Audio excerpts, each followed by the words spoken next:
সাতক্ষীরা পিটিয়া মাঠের রাস্তার পাশের যে কুমোরপাড়া প্রতিদিন দেখেন, এখানে লুকিয়ে আছে 250 বছরের এক পুরনো রহস্য।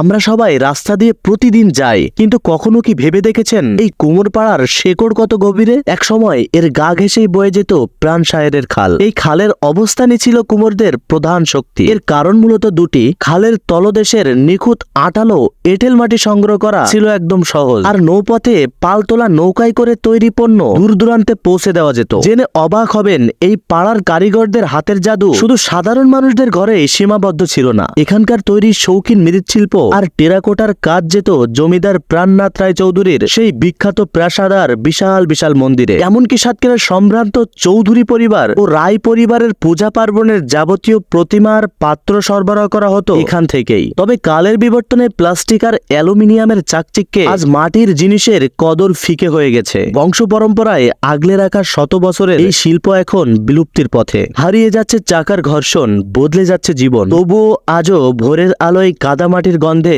এই পাড়ার কয়েকটা ঘর আমাদের মনে করিয়ে দেয় সাতক্ষীরার শেকড়ের কথা। ভিডিওটি ভালো লাগলে শেয়ার করে এই কারিগরদের গল্প সবাইকে জানিয়ে দিন।